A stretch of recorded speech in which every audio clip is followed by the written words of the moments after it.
যদি নির্বাচন কমিশনাররা, কেন্দ্রের নির্বাচন কমিশন নরেন্দ্র মোদীর হাতের পুতুল হিসেবে খেলছে, বিজেপির কথাগুলোকে তারা মুখ দিয়ে বলছে, আমরা তো সবাই শান্তি চাই, তো বিজেপিকে বলুন অশান্তি যেন না করে। মণিপুরে প্রধানমন্ত্রীকে বলুন, মণিপুর চলছে এখনো পর্যন্ত প্রধানমন্ত্রী একবার 1 মিনিটের জন্য মণিপুর রাজ্যে পা রাখেননি।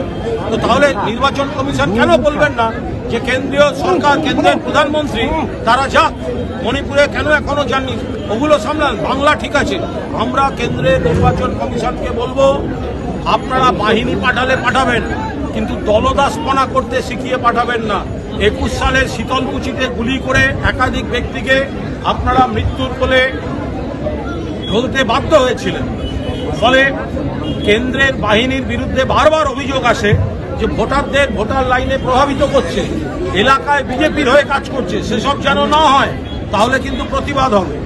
শুধু পেশি শক্তি নয়, নির্বাচনের টাকার অপব্যবহার রুখতে এবারে করা হয়েছে commission. GST, excise, income tax এবং বিভিন্ন কাস্টমসকেও সতর্ক থাকতে বলা হয়েছে। দেখুন, তারা কি করা হবে, কোন কোন এজেন্সিকে নামাবে সেটা তাদের ব্যাপার। মুশকিল হচ্ছে বিজেপির বিরুদ্ধে তো তারা সেই এজেন্সিগুলোকে নামায় না। বিজেপির হাতে সব থেকে বেশি ফান্ড, সব থেকে বেশি টাকা, তো সেগুলো দেখুক। বিজেপিতে যারা জয়েন করে যায় তারা ওয়াশিং মেশিনে যেন সব সাদা হয়ে যায়। ফলে নির্বাচন কমিশন বড় বড় কথা বলছে, আমরা অমুক টাকা ব্যবহার রুখবো, সিবিআইকে বলবো, ইডিকে বলবো। তা তোমরা তো সঙ্গে সঙ্গে বলে দাও যে বিজেপির বিরুদ্ধে কোনো ব্যবস্থা নেওয়া যাবে। যে কথাটা নির্বাচন কমিশন বলবে সেটা যেন নিরপেক্ষতা বজায় থাকে। বিজেপির শাখা সংগঠনের আচরণ যদি করে তাহলে বাংলার মানুষ ক্ষমা করবে না। ট্রেন, বাস বা রাস্তায় নাকাবন্দি বহন হোক, এবার এয়ারপোর্টের নজরদারি কথা বলছে কমিশন। বিশেষ করে যেখান থেকে চার্টার ফ্লাইট ওড়ে যে সমস্ত নেতানেত্রীরা প্রচারে যান সেক্ষেত্রেও নজরদারি। তাহলে তো বিজেপির যে সমস্ত বিভিন্ন রাজ্য থেকে এ রাজ্যে ডেলি প্যাসেঞ্জারি করেছিল 21 সালে, আমরা তো বারবার বলেছিলাম ওগুলোকে তল্লাশি করা হোক। আমরা কিছুদিন আগেও বলেছি কেন্দ্রীয় বাহিনীর প্রোটেকশন যারা পায় তাদের গাড়িগুলো তল্লাশি করা হোক। তো আমরা তো কোথাও তল্লাশি বারণ বলছি না, দরকার হলে আমাদের গাড়িও তল্লাশি করা হোক, কিন্তু কোনো নিয়ম তৈরি করে সেটা বিজেপির ক্ষেত্রে প্রযোজ্য হবে না আর বাকিদের ক্ষেত্রে জোর করে প্রযোজ্য করা হবে, এই জিনিস কিন্তু চলবে না। নির্বাচন কমিশনে এও বলছে কোথাও কোনো চুক্তিভিত্তিক কর্মীদেরকে নির্বাচনের কাজে লাগানো যাবে না, যেক্ষেত্রে বিরোধীরা এর আগেও দাবি করেছিল বিভিন্ন চুক্তিভিত্তিক সরকারি কর্মচারী বা সিভিক ভলান্টিয়ারদেরকে ভোটে না লাগানোর জন্য। দেখুন, এর আইনি নানা দিক আছে। ফলে নির্বাচন কমিশন যেটা বললেন তার মধ্যে আইনি কি কি দিক আছে সেগুলো খতিয়ে দেখে বলতে পারবো, এবং সাধারণভাবে সকলের জন্য যে নিয়ম গ্রাহ্য হবে, সব রাজ্যে যে নিয়ম গ্রাহ্য হবে সেই নিয়ম নিশ্চিতভাবে আমরাও মেনে চলবো। কিন্তু সেই নিয়মের বৈধতা আছে কিনা, সেই নিয়ম কারুর কথায় চাপিয়ে দেওয়া হচ্ছে কিনা, সেটাও নিশ্চয়ই আইনিভাবে খতিয়ে দেখা হবে। মানে খাতিটা ইতিমধ্যেই হাতছাড়া, বাকিও যেদিকে যাবে সেগুলো হাতছাড়া হবে, সেটাই তো ঘুরিয়ে বলে গেছে। তাই তো বলেই গেল।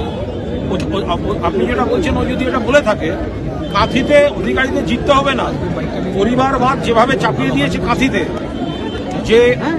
যেভাবে আর একজন, ওরা কি ভেবেছে মানুষ হাতের পুতুল, যে বাড়ি থেকে আর একটা ভাইকে বের করে এনে যার বিরুদ্ধে শ্মশান চুরি, ট্রিপল চুরির অভিযোগ আছে তাদের এনে বসিয়ে দিল, আর কাঁথির মানুষ সব ভোট দেবেন। পুরনো আদি বিজেপিরা ভোট দেবে, তৃণমূল তো দেবেই না। আদি বিজেপিরা কেউ অধিকারী প্রাইভেট লিমিটেডে চাপিয়ে দেওয়া শ্মশান চোর, ট্রিপল চোর বলে অভিযুক্ত, তদন্ত এড়াতে মরিয়া এমন কোনো ব্যক্তিকে কাঁথির মানুষ ভোট দেবে না।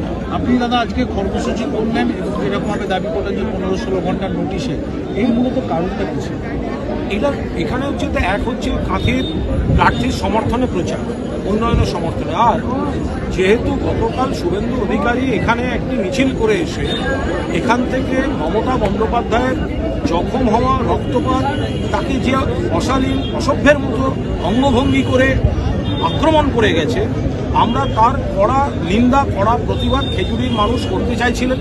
এবং 15-16 ঘন্টার নোটিশে আজকে যেখান থেকে শুরু হয়েছে ঝনকার ওদিক থেকে আর এখানে এই বিদ্যাপীঠ পর্যন্ত এই 2 কিলোমিটারের বেশি রাস্তা, দুপাশে যে 40,000 মানুষের যে ঢল, এটা শুভেন্দুরা ভাবতে পারে না। এটা আমরা 15 ঘন্টার নোটিশে দেখিয়ে দিলাম যে খেজুরির মানুষ, কাঁথির মানুষ পুরো দস্তুর বিজেপিকে এবং অধিকারী প্রাইভেট লিমিটেডকে বঙ্গোপসাগরে ফেলতে প্রস্তুত। আর একটা কথা, অভিজিৎ গঙ্গোপাধ্যায় প্রাক্তন বিচারপতি, তাকে অনুরোধ করব, এখনো সময় আছে। আপনি আচমকা বিজেপিতে যাওয়াটা আপনার ভুল সিদ্ধান্ত।